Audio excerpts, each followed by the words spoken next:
Hey, it's Ben Greenfield. We're going to talk dirty today. Dirty genes. Yep, dirty genes. I interviewed Dr. Ben Lynch, who's pretty much like the smartest guy in the world when it comes to interpreting and fixing your genes. He even taught me something really fascinating on the show about how to basically make alcohol less damaging to my body based on a genetic snip that I had.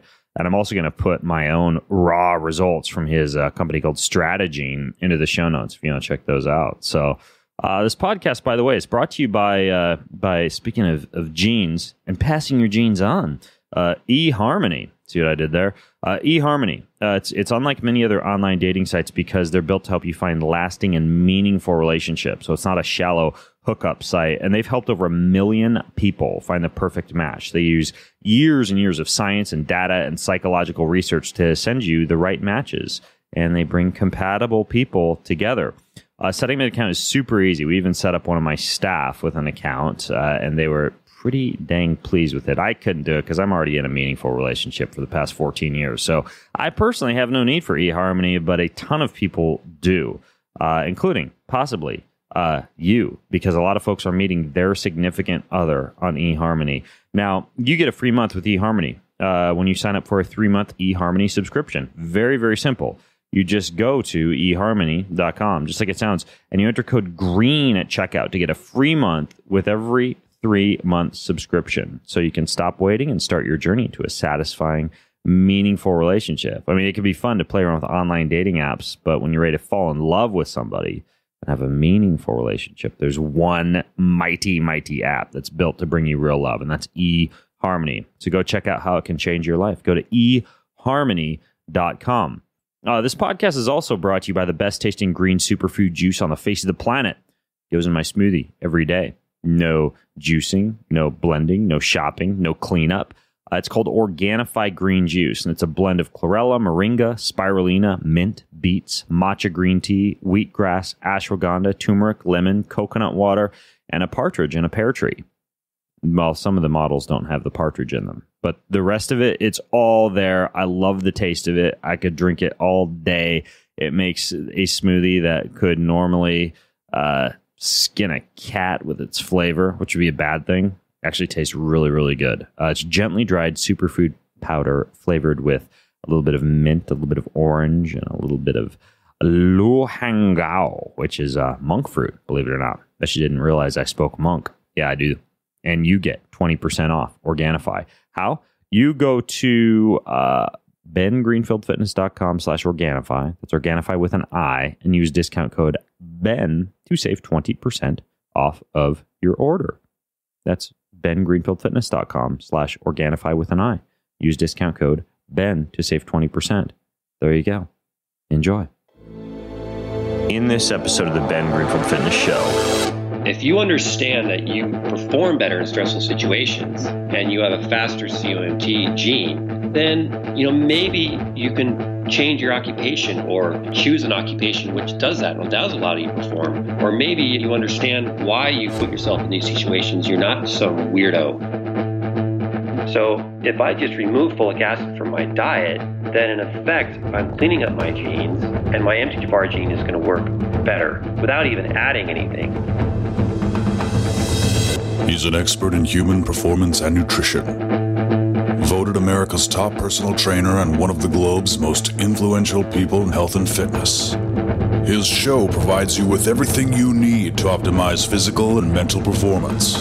He is Ben Greenfield. power, speed, mobility, balance. Whatever it is for you, that's the natural movement. Get out there. When you look at all the studies done, studies that have shown the greatest efficacy. All the information you need in one place, right here, right now, on the Ben Greenfield Fitness Podcast.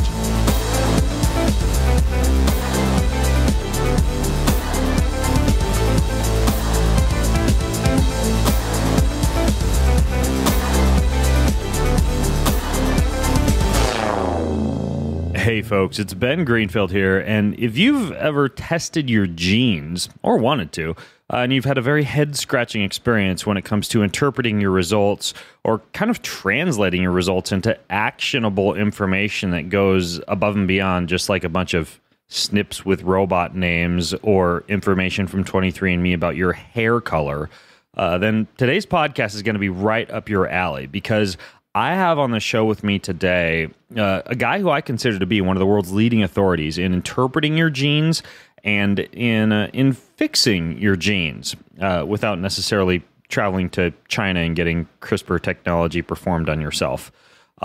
His name is Dr. Ben Lynch. And Ben actually attended a naturopathic medicine university pretty close to where I'm at, over in the Seattle area, Bastyr University, where he kind of just began to take a deep dive into nutrigenomics and what's called methylation dysfunction. You may have heard of MTHFR before, and Dr. Lynch is really a leading expert when it comes to that MTHFR gene and many other genes that affect not only your risk for chronic disease, but also your ability to be able to go from good to great when it comes to your performance and your health. In addition to being a doctor of naturopathic medicine, Dr. Lynch was also named number 37 in Inc.'s list of 500 entrepreneurial superstars from America's fastest growing private companies, and number 1 in Washington State. And he made that list again in 2016 because he's developing all these extremely cool web technologies for doing things like analyzing your genes, right? He's got one company called Stratagene that I've personally uploaded my 23andMe results to and gotten very interesting information from. He's got another company called Dirty Genes that he'll talk to us about in the show today. And of course, his website, Seeking Health. And I'll link to all of this stuff in the show notes. So the show notes for today's show are at bengreenfieldfitness.com/Ben Lynch. That's bengreenfieldfitness.com/Ben Lynch. And you spell Lynch, Lynch. So, Dr. Lynch, thanks for coming on the show, man. Hey, pleasure to be here, Ben. Yeah, no problem. And like I mentioned, Bastyr University is not far from me. And back in the day, I had even thought about going into naturopathic medicine. So I toured Bastyr and I toured National College of Naturopathic Medicine. And I toured a smattering of different naturopathic facilities.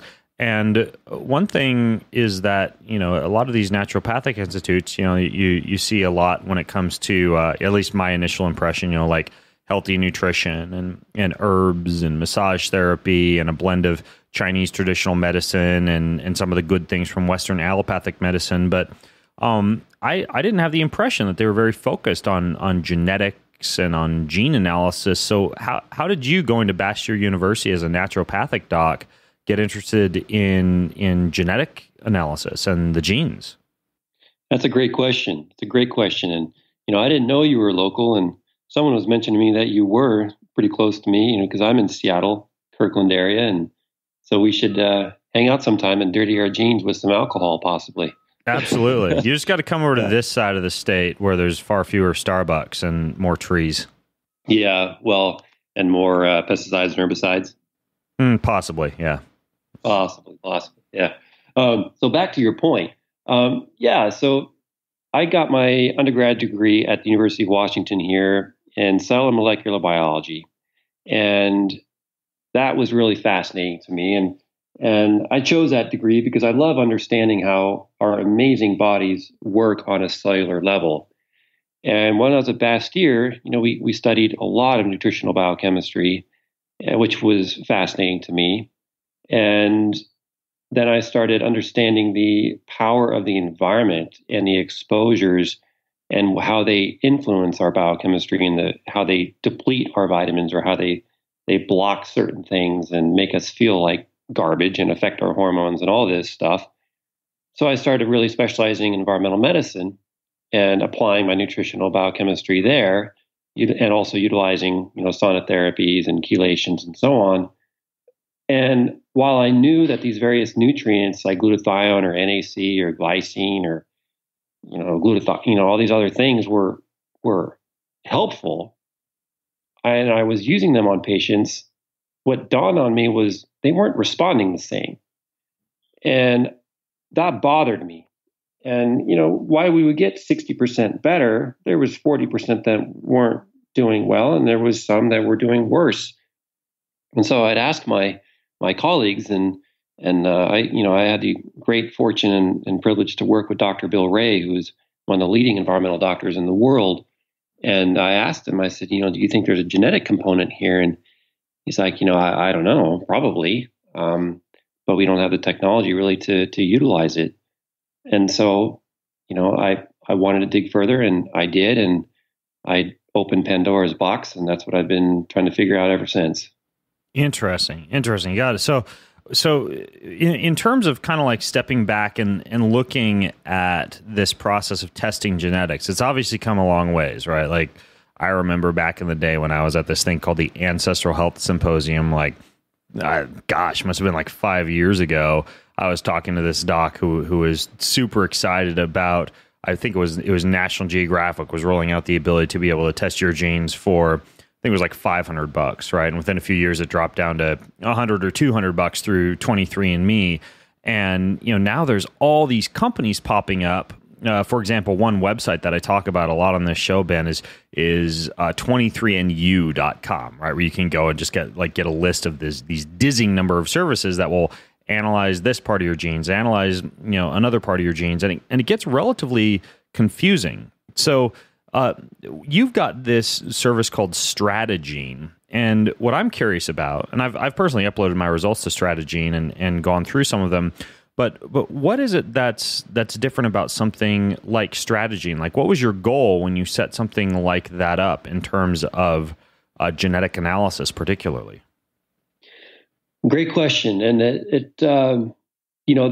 there's many things there, and I would say the first is most genetic reports out there and most geneticists and practitioners and lay persons, they look at genes in isolation. They look at MTHFR in isolation. I used to. And then I connected it. It's like, oh, it's related to this other gene, and it works with this other gene to support homocysteine recycling and lowering.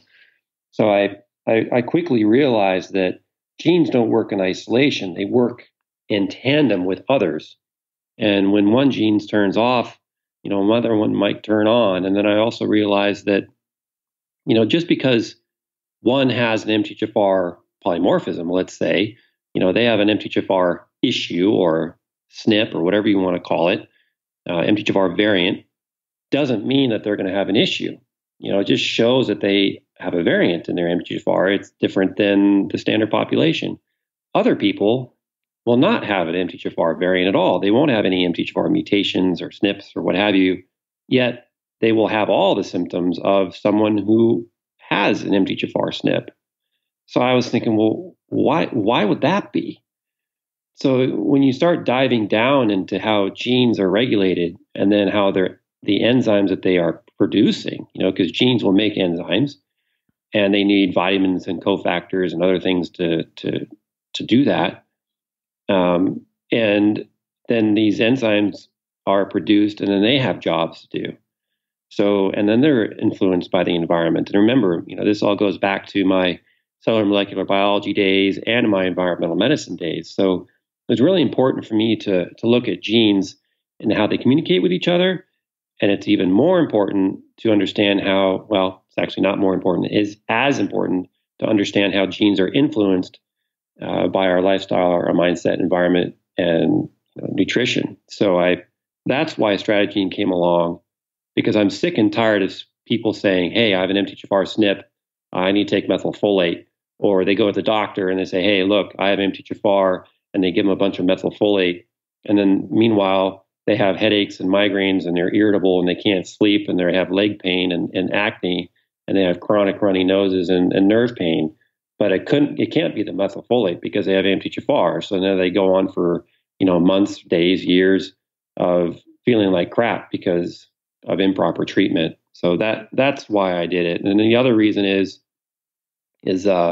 many of these reports will have a slew of SNPs, right? Though more is better in the American way, right? And you'll have pages and pages and pages of all these SNPs and greens and reds and yellows, and you're like, oh my God, where do I start? So most of those are clinically irrelevant. There's there's no data, there's no research, there's no evidence that the majority of those SNPs are even causing a problem. Yeah, maybe in the future we'll have evidence, but why are we putting all these SNPs in front of people that are scary, that look like they're doomed and half dead when they see all these reds and yellows on the report? Yeah, I have a 71-page report in front of me, Ben, for myself from this website called MTHFR Support. It's literally just 71 pages with a bunch of highlighted reds and greens and yellows, with very little information about how to actually interpret this, aside from the fact that there's a bunch of red stuff on it, so you might be effed. But there's a couple of terms you've thrown around that I want to make sure we don't lose people in the weeds, leave people in the weeds, however that phrase goes, too much as we move forward. So first of all, you mentioned the SNPs, and just for those of you listening in, a SNP, all that stands for single nucleotide polymorphism, or SMP, and you pronounce it SNP. You're going to see it if you see it written as SMP. And your DNA, as you probably know, it's made up of A, T, C's, and G's, right? Like adenine, thymine, cytosine, and guanine is the last one, I believe.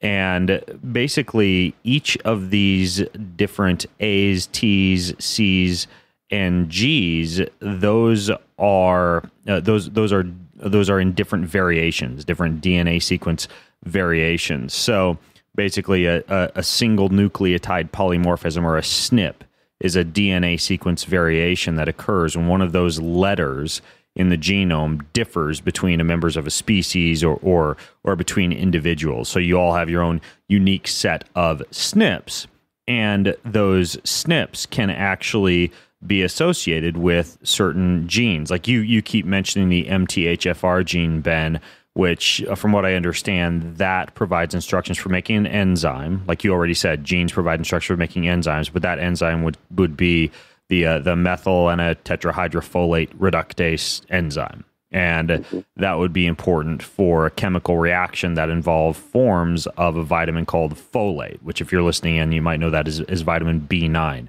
So that MTHFR gene provides codes for the enzyme that converts that folate into something called a 5-methyl tetrahydrofolate, and some people can make that, and some people can't, and so that's an example of the MTHFR gene.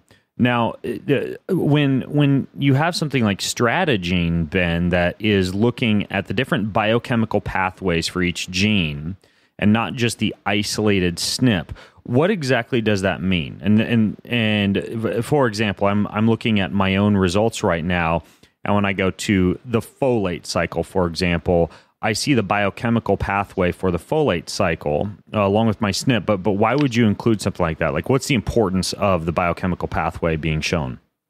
Yeah, great point. So I just opened mine as well. So let's talk about it this way. All right. So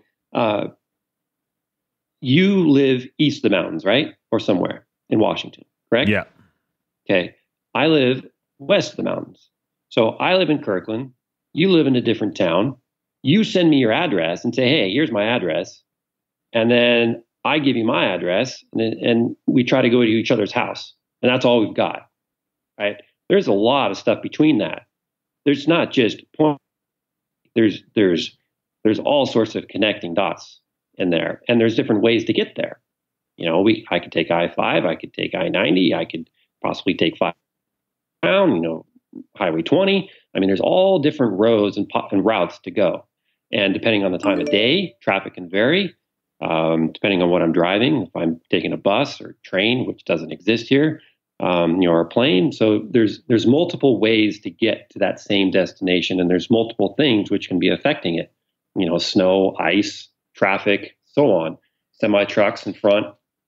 So when just having the destination is not good enough. So MTHFR is probably, it's not one of the most researched genes out there, but it's way up there. It's way up there.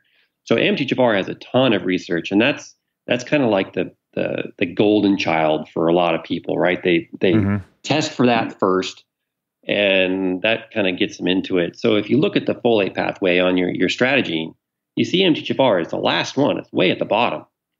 But the very top, we have reduced folates, and we say uncooked leafy greens. And they're like, oh, wait a minute. So that's kind of step one, where you've got your healthy folates. And then we have these other genes which show how your folic acid is supposed to get through to your methylfolate, to making methylfolate. So it's empowering to know the steps involved to convert the synthetic folic acid into the most bioavailable, most common form of folate in your blood, which is methylfolate, which is what your MTHFR gene makes. And all along the way, there are other hindrances that can happen, which most people don't understand, including other vitamins and minerals, including drugs, including environmental compounds like organophosphates. Or infections can vary these things. So, and it's done in a pathway so people can see and understand the map in which these steps are involved, and they understand the complexity. And it's confusing for many people at first, 100%.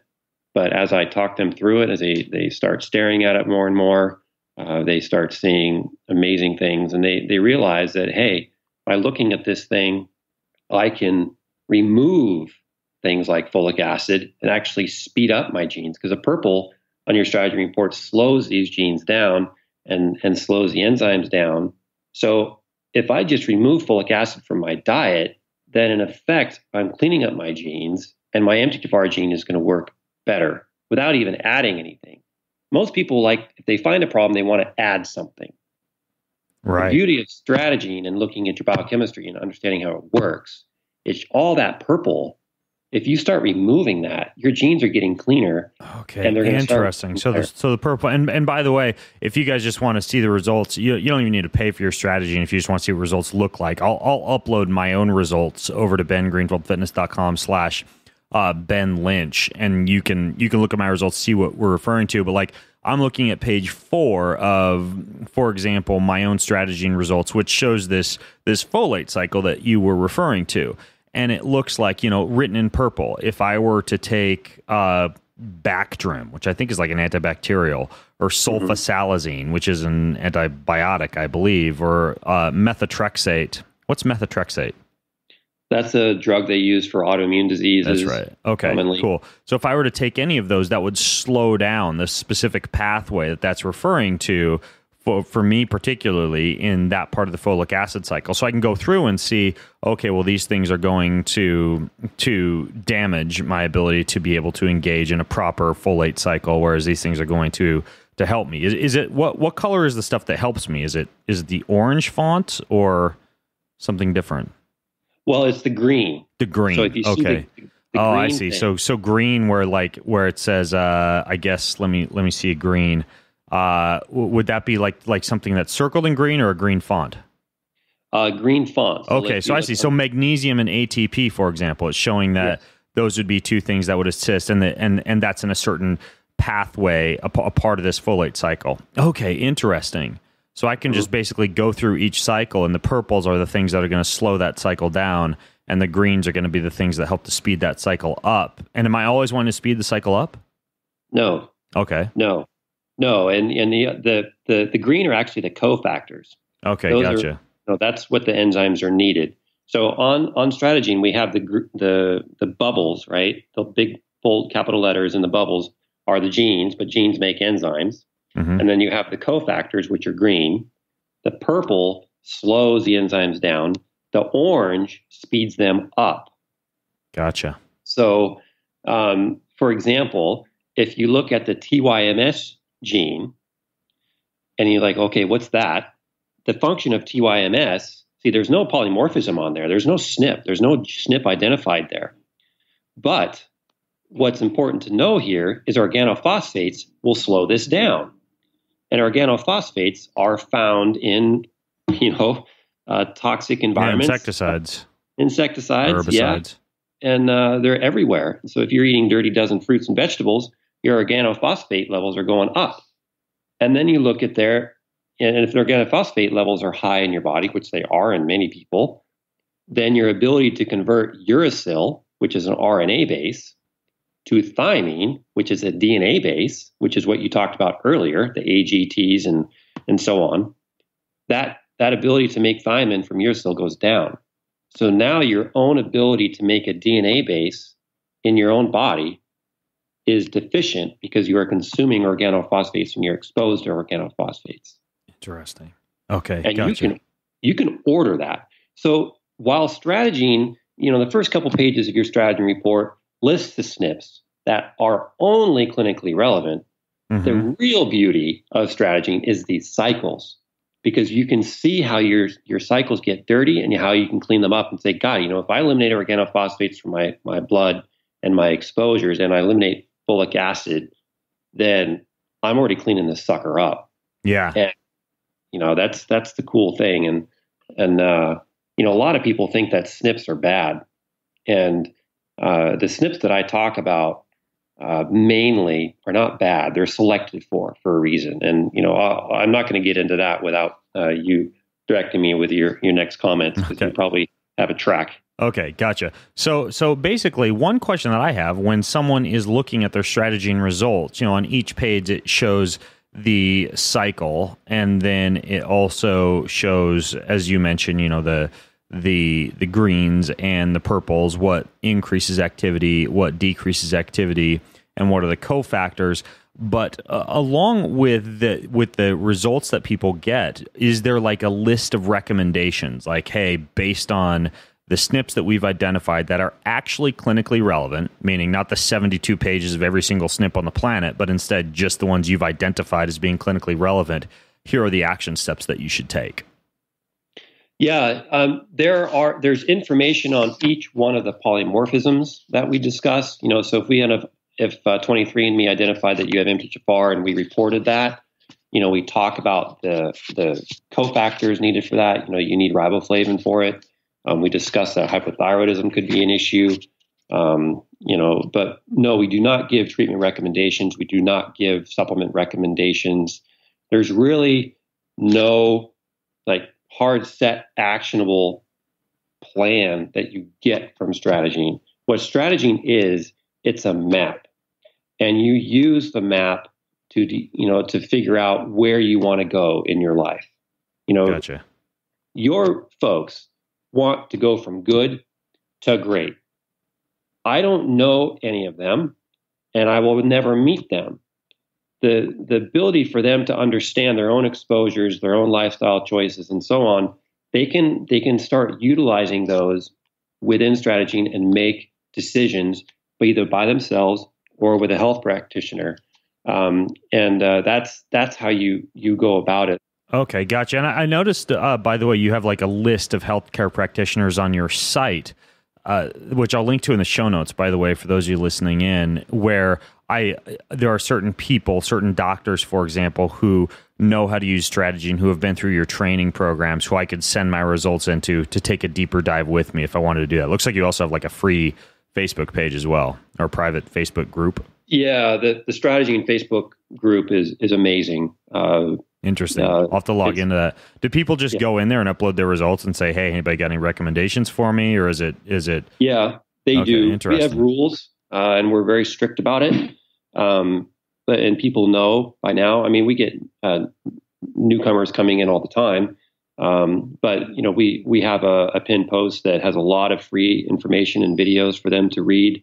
The Dirty Genes course, Facebook Lives that I'm doing on my professional page right now are really helping out a lot of people. But yeah, they'll upload their genes and they'll talk about symptoms that they have, and they'll ask others what their experiences are, or they'll say, hey, I took this drug or I took this vitamin and I'm feeling this way. What are the mechanisms? Why? We're really mechanism based. We're not treatment based. We tell people and we teach them how and why their body is responding how it is, based upon nutritional biochemistry and physiology, and so they get it. Gotcha. They get it. And so when I mention, like, I've got a 72-page report here from another website, and I've seen others that it just gives you reams of data, then you say that your report is kind of it's a lot more short. Because it's all clinically relevant SNPs. When you say that, what do you mean? Like, who did the research to figure out which SNPs you were going to identify, which ones are actually clinically relevant? The thousands and thousands of researchers who have dedicated their lives to understanding how enzymes are working and the impact of the environment and all that. So PubMed, the National Library of Medicine, is where we get all our evidence. And, that's me and my research team.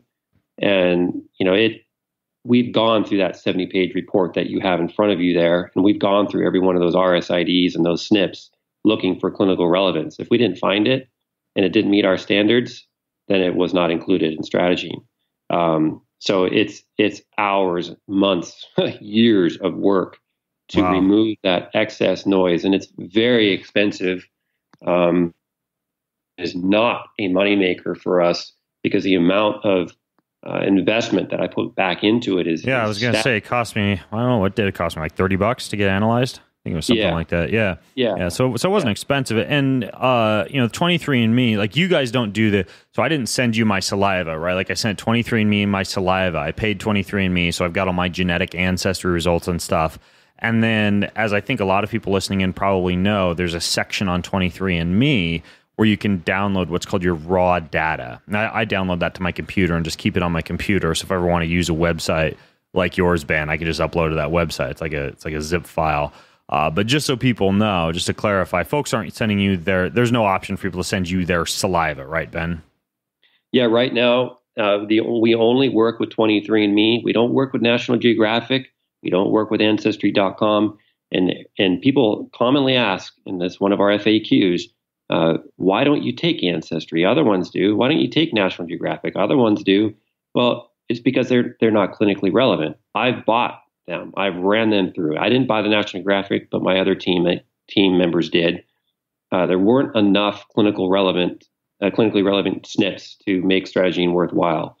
I purchased Ancestry. I ran it through with our programmer. We evaluated how many SNPs were relevant. Half of Stratagene was empty. Ancestry didn't call enough relevant genes. So 23andMe is the only one currently, and 23andMe is now starting to reduce it with their version 5 chip. MAO-A SNPs are missing, and some of the nitric oxide synthase genes are missing, which is a shame.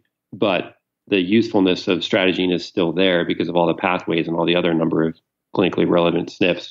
We are currently in production of our own chip as we speak. We are working with a major chip company, and we have hundreds more clinically relevant SNPs that we are adding. So Stratagene is getting bigger, but the rigors of the research and the credibility maintains the same. Okay, gotcha. So I want to delve into kind of like giving people some practical recommendations here based off of SNPs. So you've got, for example, all these clinically relevant SNPs, and it's not a dizzying number of them, but they're a handful of different SNPs that I'm looking at here as I scroll through my own results. And what I'm curious about would be, can you tell me some of the biggest issues that you see pop up over and over again? And I realize this is a little bit of an involved question. That's okay. We got the time. But what those issues are, and what some of the common fixes for them are. Like what are the things that it seems like human beings, especially folks who are like exercising, eating healthy, uploading their genes to Stratagenes, finding out they have issues, and then fixing those issues. What are some of the common issues you see and some of the common fixes? Great question. Love it. I would say personalities. Personalities? Our behavior. We all tend to have our type of personality. I'm driven. I'm type A. I'm a go-getter. I was a night owl for a long time. I've changed that because Alessandro Ferretti and other people's work finally I was like, I want to be good to great, and it's killing me. I got to fix my sleep pattern here. But I was programmed to be driven, focused, attentive, type A. That's just me genetically. And so there's an actual gene for that. Well, that's the thing. And, there are genes, isolated genes, which will increase the personality type tremendously. Yes. Is that like the worrier versus worrier gene? Yeah, exactly. And let's take that one step further, because your audience is on it. They're educated, they're smart, and they want to know more. So let's talk about one thing that's commonly not talked about, and that's called haplotypes. Haplotypes are combinations of genes.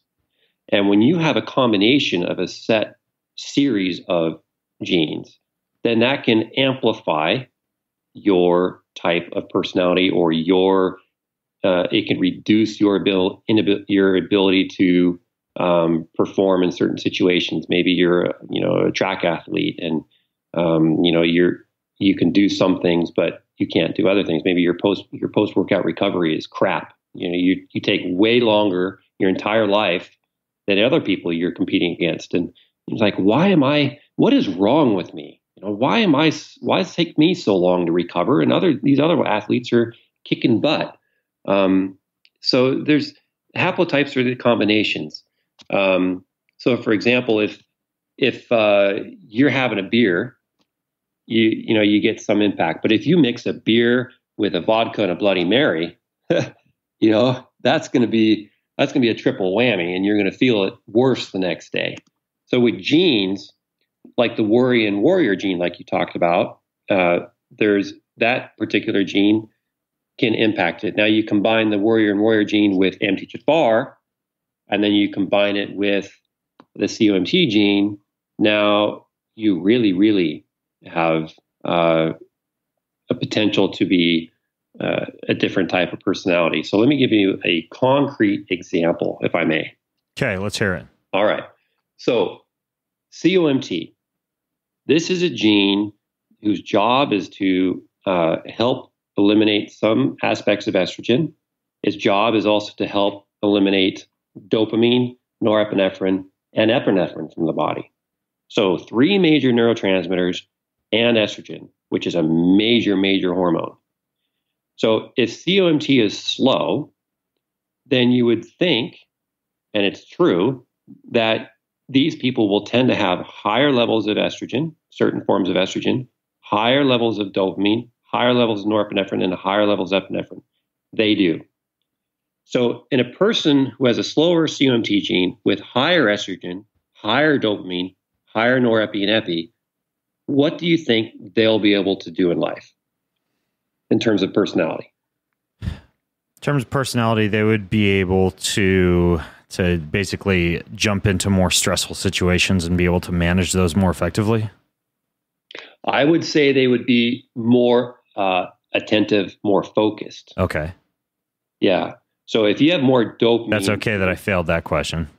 Hey, we fail questions all the time, and I wouldn't say we failed that question. I would say that these people are more prone to put themselves into more stressful situations because they're driven. So, I mean, we could alter your statement a little bit, right? The people who have higher dopamine and higher norepinephrine levels are driven to succeed, and they will do pretty damn much anything to do it, right? So if they have to put themselves in a stressful situation to do it, they'll do it. The problem is they'll become more anxious because of it. So, for example, children. If children have a COMT slower gene, they'll be more prone, not always, but more prone to be excelling in class and being focused and attentive. My middle boy has got this. And he has MTHFR as well. And MTHFR also slows COMT down a bit. So my middle boy's focus and attention is through the roof. But when it comes to test time, or you're trying to push him too hard, he cracks. He gets anxious and irritable. He can't manage the stress. Now, on the flip side, let's flip it back to someone who has this COMT faster type of gene. If someone has a faster COMT gene, their dopamine is flying through, their estrogen's flying through, and the norepi and epi are flying through. Now, these types of people, I believe, excel in stressful situations.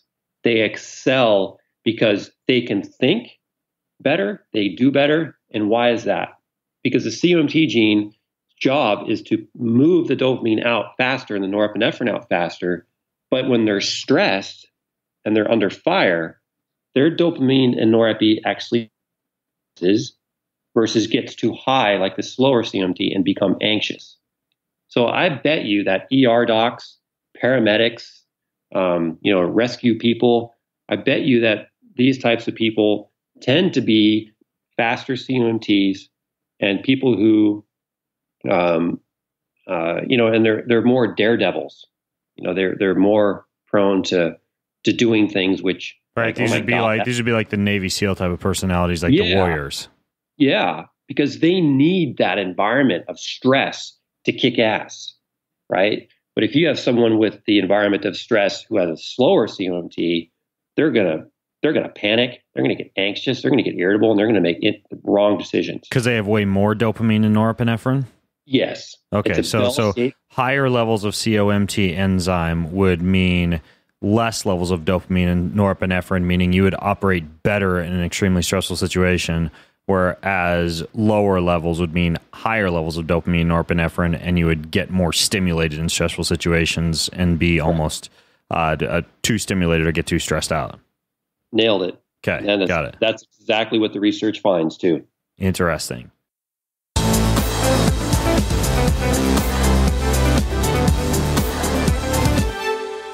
Hey, I want to interrupt today's show to tell you about something. I actually got my dad one of these for Christmas. I like it so much for everything from beating back jet lag to getting rid of seasonal affective disorder to giving you a big surge of dopamine and serotonin in your brain to making you feel really good. It's a revolutionary light therapy device. A patented mechanism of action where they've got a calibrated white light that passes through your ear canals. You put it in your ears, just like an MP3 player, and it stimulates the photosensitive proteins on the surface of your brain. There's no other light therapy methods that have actually been proven to do this. Specifically for the ears, it increases energy levels, it improves mood, it increases mental alertness, it reduces the effects of jet lag. And it's different than other bright light therapies in that the other ones emit blue light, which can suppress melatonin. This is a calibrated white light. It's got a much, much better impact on mental alertness specifically. You got to try it, and you get a 20% discount on it to go try it. It's bengreenfeldfitness.com/humancharger, and the discount code is Ben20. So you go to bengreenfeldfitness.com/humancharger. Use code BEN20, and you can automatically grab one of these bad boys for yourself.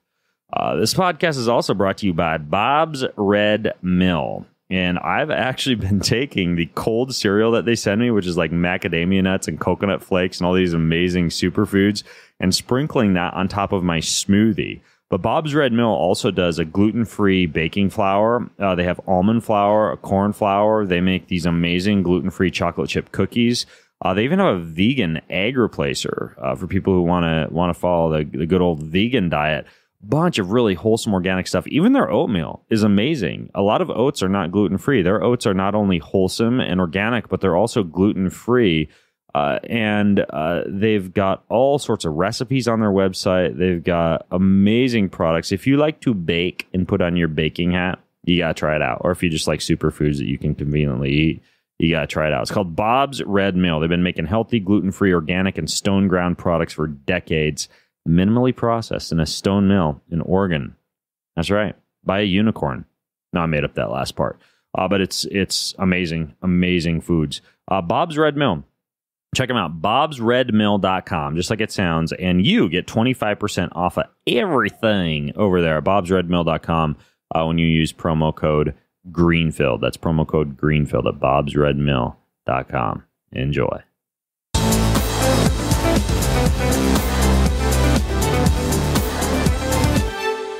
Okay, so what can people do? Like let's say you're one of those people who's easily stressed out. Are there things you can ingest, supplements you can take, lifestyle factors you can take advantage of to lower your propensity to be stressed out in stressful situations? Yeah, the first step, yeah, you're right. So now what do we do about it, right? The first thing is awareness. The first thing is understanding that's how you are built. If you understand that you perform better in stressful situations and you have a faster COMT gene, then maybe you can change your occupation or choose an occupation which does that and does allow you to perform. Or maybe you understand why you put yourself in these situations. You're not some weirdo. And if you're a slower COMT, now you realize that, God, you know what? Yeah, I am a type A. I am driven and I burn myself out. So I should probably, take more time out for myself and relax and take longer vacations and or just go for walks part way in my day, or avoid these situations where I are high pressure, and try to either do those less or do something about it. Like, okay, this situation is going to make me stressful. I have a presentation. I don't like, facing the public, but I have to do it. It's my job, or, it's part of what I do. Then I could take things like herbal adaptogens to help calm me down prior to going on the stage. Maybe I can do breathing techniques. Maybe I could meditate before. Maybe I could practice more. Maybe I can get a better night's sleep, because, I do know sleep is a factor. And if I don't get my deep sleep at night, then I'm going to be even more anxious. Yeah, susceptible to it. That makes sense. And looking over my own results, and by the way, I'm intermediate, which I guess means I'm like half worrier, half voyeur. It looks like, for example, some of the things that would aggravate that would result in lower levels of COMT enzymatic activity, which would cause I guess higher levels of dopamine and norepinephrine, or being more stressed out, would be like low levels of folate, low levels of vitamin D. It looks like low levels of quercetin or EGCG, which is found in green tea. So it looks like I can kind of piece together some of these results and say, like, hey, I'm going to optimize getting enough sunshine. I'm going to drink some green tea. I'm going to get adequate quercetin from eating, dark berries and things that are rich in flavanols and polyphenols. And I'm going to avoid like antipsychotic medications, for example. Perfect. Okay. Exactly. Spot on. Now let's say that you start doing those things. Let's say you start adding the quercetin from your grapes and your onions and so on. Maybe even start supplementing with it. Maybe you start drinking green tea more, because you're realizing that your focus today isn't so good, and so you drink green tea and you're like, God, you know what? That is actually helping me. I'm feeling good. So now let's say it progresses and you start seeing that you're performing better. Your concentration's better, but now you start getting headaches, a week or two later. You start getting more irritable and snappy. You're staying up later than usual. And, you're like, what in the hell? What's going on? So what would you think? Why would that be? Basically I've overdone it. I've got I guess this one would be too little COMT activity. Yes. Yeah, because COMT stands for catechol O-methyltransferase. Big words aside, its job is to process compounds which are called catechols. So green tea, catechol; quercetin, catechol; dopamine, estrogen, norepi, catechols. Right? These are all catechols. So you've given your COMT a lot more work to do. And if you have a lot of work to do, you say you have 500 emails in your inbox, that's going to take you longer to go through those 500 emails than it is to go through 5 emails. So your COMT is now slowed down because you've got estrogen in your body, you've got dopamine, norepi. Now you have the added catechols from the green tea extract, you have the added catechols from the quercetin, so you've slowed it down. And now it's gone from, you doing okay to going great, but now that great is too much and you've overdone it. So what would you do? You would probably reduce your intake of those specific things and then go back and look at your Stratagene results to see what could potentially increase levels of COMT activity, which it looks like things like L-DOPA or ways to increase testosterone. It appear lipopolysaccharides. Would that be like a higher intake of fat-based compounds? Lipopolysaccharides are actually produced by your I believe gram-negative bacteria. So harmful bacteria. Okay. But you're right. You're right. You would reduce those things. So again, awareness is number one.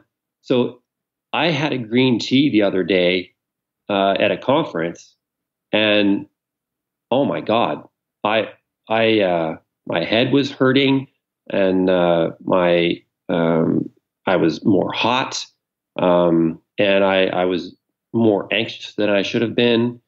I'm really, really susceptible to green tea, and I have MTHFR, and like I have a very slow MTHFR. I have 2 copies there, so mine is slow, and I also have an intermediate COMT like yourself.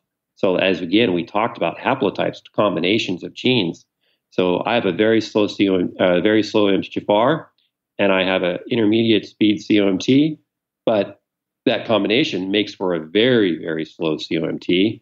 And I know people who have a slow COMT and a slow MTHFR and a slow MAO-A. Oh my God, they're very susceptible to anxiety and irritability and insomnia, and all sorts of things are very, very sensitive compared to those who are on the flip side. So once you are aware of these things and you're drinking green tea, some days and you're good, other days you drink green tea and you're not good, you're like, okay, I've dirtied my COMT now. I need to clean it up. So maybe my magnesium's low. Maybe I took too much green tea. Maybe maybe I'm too stressed out. Maybe I'm not sleeping enough. Maybe my blood sugar's jacked and that spiked up my noreps and all that. So that's the beauty of Stratagene. It teaches you how your body works so you can then make the changes. And as you read from the COMT paragraph there, how it speeds up and slows down. So then you start playing with those things.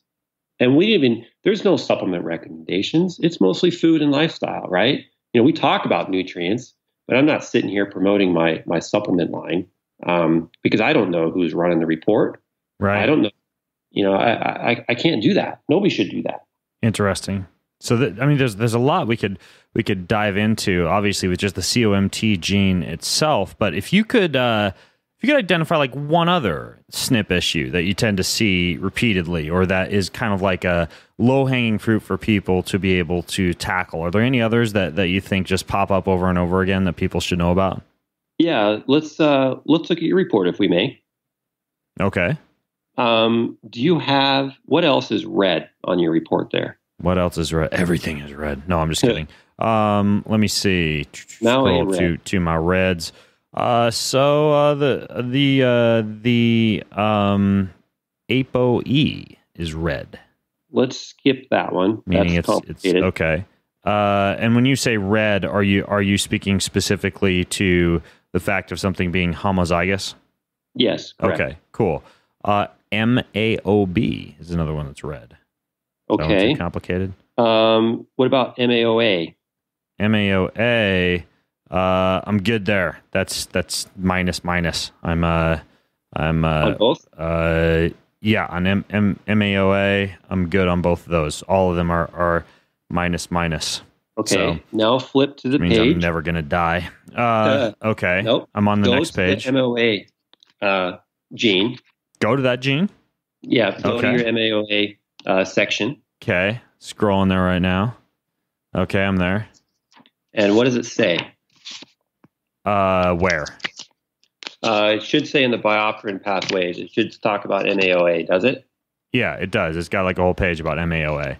It says it's monoamine oxidase type A. It codes for the mitochondrial membrane enzyme that catalyzes deamination of biogenic and xenobiotic amines and functions in the metabolism of neuroactive and vasoactive amines in the central nervous system and peripheral tissues. Mm-hmm. Okay, and let's talk about the activity of the MAOA minus on your report. So it says that the minus is associated with normal MAOA activity, and that's all it says. I mean, aside from, and then it should say something else too. Let me see. No, it says associated with slower activity compared to GG and GT. Bam, there it is. Okay, read that again. Slower activity compared to GG and GT. Correct. So your MAOA gene is normal compared to the regular population. Okay. So the regular population has the same as you, the majority of the population, let's call it that way, right? So it's a minus minus. However, it's slower. There's people who have a different MAO-A, those who are plus plus, like myself. I'm plus plus, so my MAO-A gene is faster than yours. So if your MAO-A gene is slower than mine, what do you think will happen to your serotonin? So go to your biopterin pathway. Okay. Going up to the biopterin pathway. If it's slower, what would happen to serotonin would be, if it's responsible for synthesis of serotonin, I would have a lower amount of serotonin production. Yeah, but look at the arrows. Look at where serotonin is and look at where your MAO-A gene is in relation to serotonin. Let's see, I'm looking for serotonin on here. Serotonin O-sulfate, that one? To the right of that. So you see serotonin? Okay, yeah, I see serotonin. Okay. And then there's MAO? Yeah. Right beneath it? Yeah, I see that. Okay, so if your MAO gene is slightly slower, what's going to happen to your serotonin? It appears that it is going to get converted into something called AANAT. Yeah, it could go more that route. Exactly. Okay. So if your MAO-A gene is slower, then there's different routes your serotonin can take, according to this thing, right? You can sulfate your serotonin, which is very, very balanced in the body. I don't know all the things which influence this. As you can see, flame retardants and bisphenol A do slow that down, which is one. But if your MAO-A gene is slower, then you're going to be pushing your serotonin to the AANAT gene more. And what is the end step of that pathway? Melatonin. Okay. Now, when you fall asleep at night, do you tend to stay asleep or do you wake up super early, like 1, 2, and 4, or do you stay asleep? I usually wake up at some point during the night. If I've had like a big glass of wine before bed, I'll typically wake up around 2. Otherwise, I'll kind of pop open around 3 or 4 and then go back to sleep. Okay. So let's talk about the wine for a moment. So the wines increase histamine, and monoamine oxidase genes are associated with breaking down amines, monoamine oxidase. So they are also involved in the histamine pathway. And you have a MAO-B gene, which is also slower. So if you go to your histamine pathway, you'll see your MAO-B gene. So your red wine at night is going to be causing you to fall asleep and also cause various other issues in your sleep-wake cycle because of the histamine. But the serotonin, typically, this is also how Stratagene is important because you're not your genes, you're your environment. Okay, that's an important point. You're not your genes, you're your environment and your perception of the environment, as Bruce Lipton so commonly says. But yeah, your serotonin does stick around longer to make your melatonin. And I would also suspect that do you have any propensity towards headaches or not? I don't get headaches. Okay, great. A lot of people who have a slower MAO-A will have an increased propensity to have headaches. You're a healthy guy, and you are looking for ways to constantly improve your health. Am I correct with that? That is pretty dang correct, yep. Yeah. So your lifestyle, your choices have, even though you have a slower MAO-A gene, your lifestyle choices and the things that you're doing throughout your life are not causing that slow gene to cause you that much problem. Now you start eating like crap, you start working too hard and not sleeping very well. These slower genes are going to amplify and cause risk, and they're going to slap you along the head and they're going to increase your symptoms. Whereas other people that you and I both know who are living a life of junk food and smoking and drinking, and they seem fine, their genes can handle that load. But if I try to do all that alcohol and bad lifestyle like I used to, I wasn't a big drinker at all, but if I had any type of alcohol, I would really feel it the next day. So, But my other friends in college and even now, they can drink it and they're okay. So our genes show us susceptibility. So because the MAO-A, sorry to interrupt, it is because the MAO-A in me operates slower, and because that deaminizes things, and because one of the things you need to do when you consume alcohol is to deaminate, basically what this can mean is that my body isn't going to do so well producing melatonin, for example, to keep me asleep at night if I do excess alcohol or anything else that would need to be deaminated. Well, it would be, it's a multiple step process there to make melatonin. You can see the last gene there, ASMT, uses SAMe. You see that, SAM? Yep. And alcohol will really mess up your SAMe production. So alcohol will reduce your body's ability to synthesize and make melatonin. So there's multiple steps here. Very interesting. Although honestly, I don't mind waking up at night if I can have my nice nightly glass of organic wine with dinner and sit around with my wife sipping on some vino. I totally get it. And here, let me give you a term that I don't like to say. And let's say we are strategically supporting your genes and your lifestyle choices, which many people have. I mean, sitting down with a glass of wine with your wife and your friends is a great thing to do, right? A lot of people across the globe doing these things, and it's nice. So how can you tweak your biochemistry in your favor to enjoy your wine and still get the sleep that you deserve, right?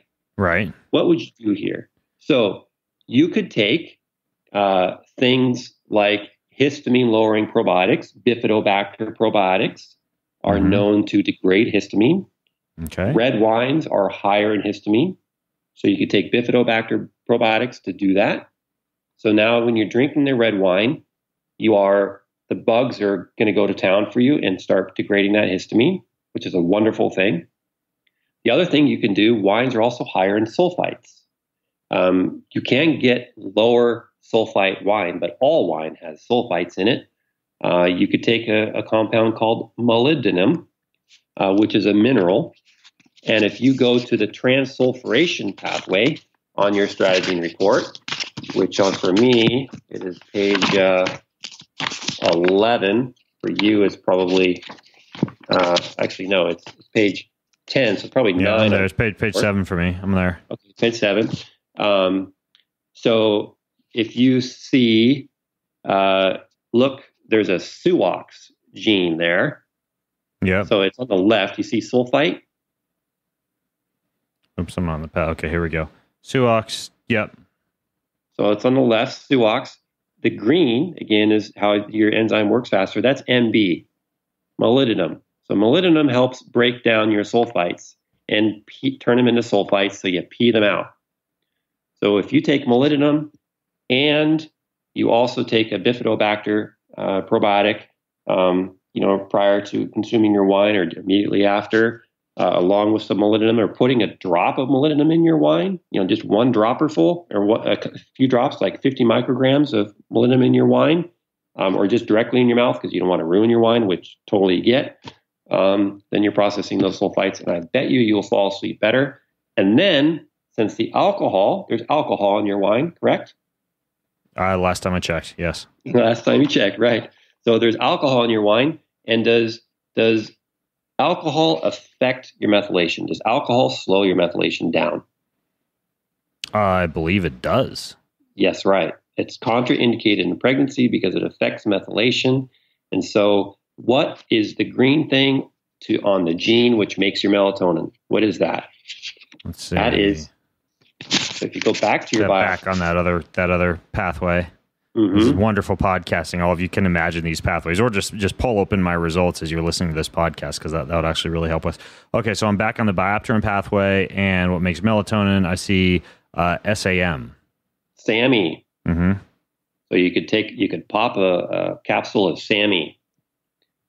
Interesting. So SAMe, a bifido-based probiotic, or molybdenum.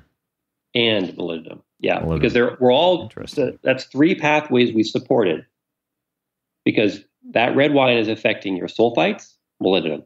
It's affecting your histamine, probiotic, with bifidobacter strains, no lacto.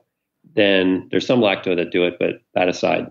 Then you're supporting your methylation to handle the alcohol, so you can produce your melatonin with SAMe. So very interesting. This is intriguing. So if you take nothing else away from this entire podcast, you now know how to biohack your wine consumption. Support. Biosupport. I know you love the word biohack. Okay, this is super interesting. There were, and I know we're getting a little long, but there were a few other quick questions that I wanted to ask you, Ben, if you have a chance, because one absolutely intrigues me. First, you've got this thing called dirty genes. Dirty genes. What is dirty genes? Dirty genes is what we just talked about in terms of drinking red wine. We want to enjoy things in life, and we deserve to. But these things put loads on our genes, and they put loads on the products that our genes make, which are enzymes. So if we understand that red wine is dirtying our genes and it's affecting our sleep, it's affecting our ability to think and to perform at our best, and we understand that, and then we understand how it's working on our genes, then we know how to support our genes so we can continue our lifestyle things that we enjoy and love, like drinking red wine, and supporting and refining so we can continue performing how we deserve, which is also great. So the things that we do in life are not always great for our genes. We fly, we travel, we are exposed to toxins, we get stressed out. Some nights we don't sleep well. Some nights we drink wine. Some nights we eat too much protein or sugar. All of these things dirty our genes. And the whole concept of the book, Dirty Genes, is to identify how your genes are.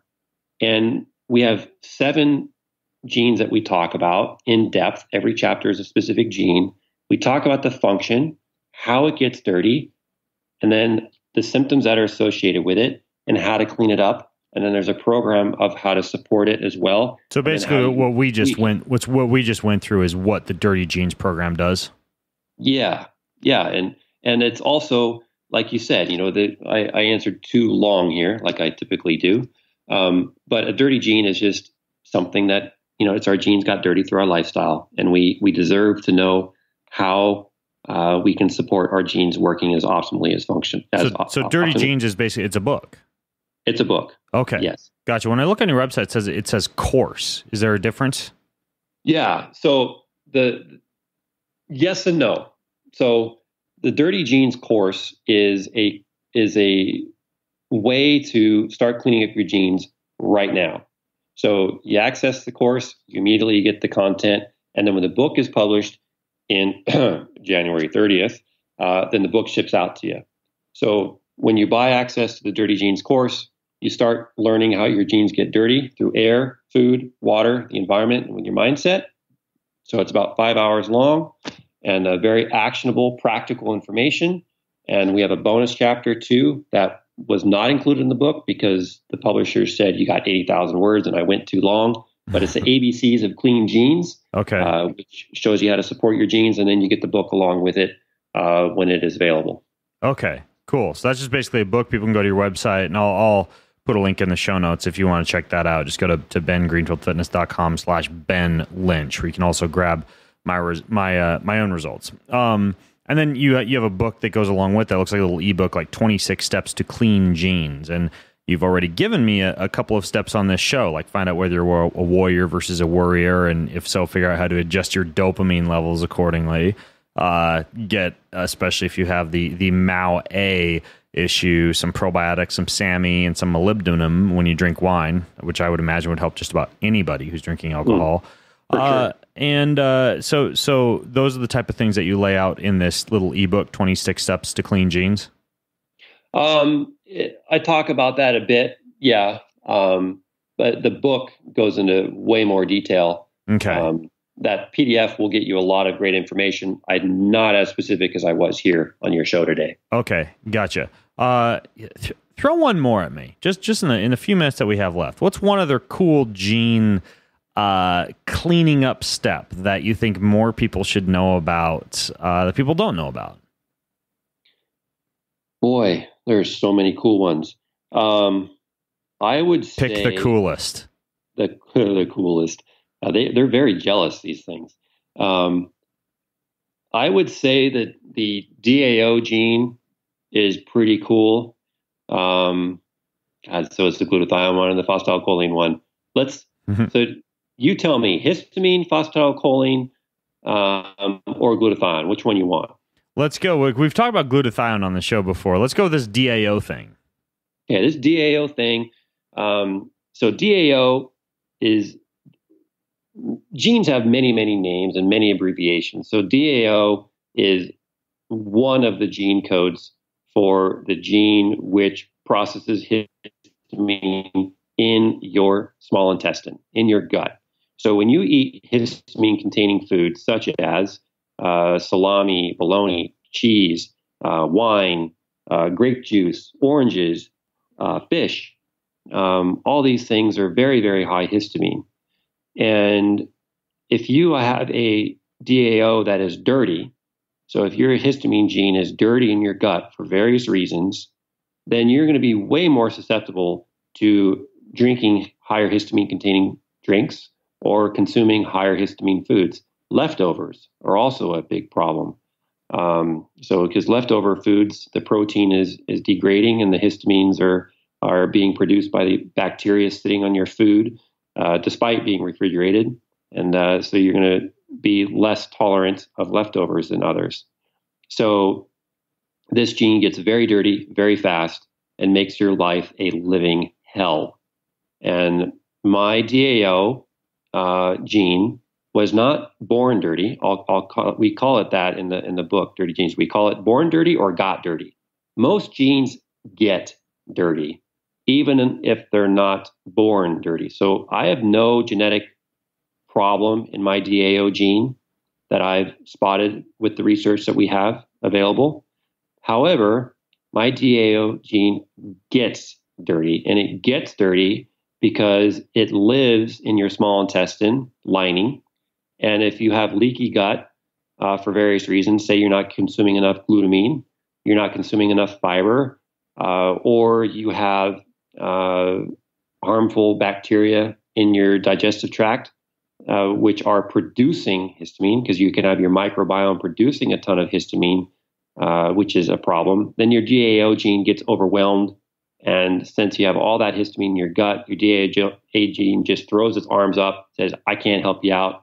That histamine's got to go somewhere. It gets into your blood. It contributes to nosebleeds, headaches, migraines, insomnia, irritability, eczema, psoriasis, progressing of leaky gut. It's a big issue. So a really good thing that a lot of people do well with, again, are the bifidobacter probiotics and reducing their histamine-containing drinks and foods. So you lower the histamine-containing food in your diet. You toss those out. You eat fresh. Would that include like fermented foods like kombucha and probiotics and things like that? Yes. Yeah. Some of them. Yeah. So that is, these are all a big issue. And, I'll do a shout out to Yasmina, thelowhistaminechef.com.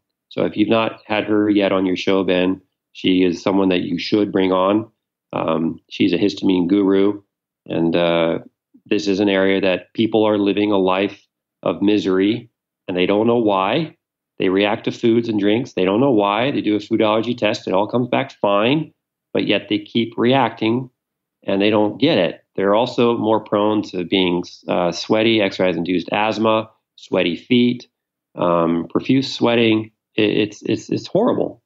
And I was one of these people, and I'm now pretty dang.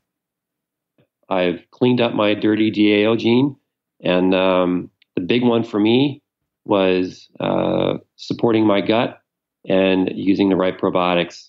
And I used to be very, very sensitive to dust mites to the point where I'd have to, wash my sheets, very common, frequently, and I'd have to avoid all these histamine-containing foods and drinks, or I'd struggle. nosebleeds Wow. and so on. But I'm good now. Interesting. So, man, this is so cool. So that's as simple as, and by the way, I looked at my gene while you were talking, and I definitely do have the variant associated with reduced DAO activity and increased circulating histamine levels. So actually, not only did I add this to the show notes, the lowhistaminechef.com, but I will, I'll also go check that out and get my head wrapped around what some of these low histamine protocols would be. This is so fascinating. If you're listening in, you can see how interesting this is. Obviously, it's pretty scientific, and you would probably want to take advantage of the Stratagene Facebook page and Dr. Lynch's book to really wrap your head around everything that you can do here. But regardless, I'm going to put all the resources for you: the Dirty Genes book, Dr. Lynch's website, my own results. If you want to look at those and maybe even listen to this while you're looking at those, if you want to kind of scroll through with your finger as Dr. Lynch and I are going. The 23andMe genetic testing I did that I sent in to Ben to actually do this particular protocol, the Stratagene protocol, which again is not expensive. It's like $30. And everything else that we discussed during the show, just go to bengreenfieldfitness.com/Ben Lynch. That's bengreenfieldfitness.com/Ben Lynch, LYNCH.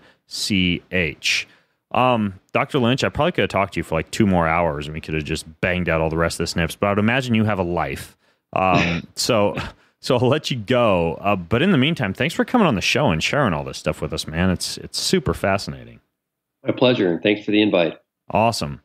All right, folks. Well, I'm Ben Greenfield, along with Dr. Ben Lynch of Stratagene, Dirty Genes, and beyond, signing out from bengreenfieldfitness.com. Have an amazing week. You've been listening to the Ben Greenfield Fitness Podcast. Go to bengreenfieldfitness.com for even more cutting-edge fitness and performance advice.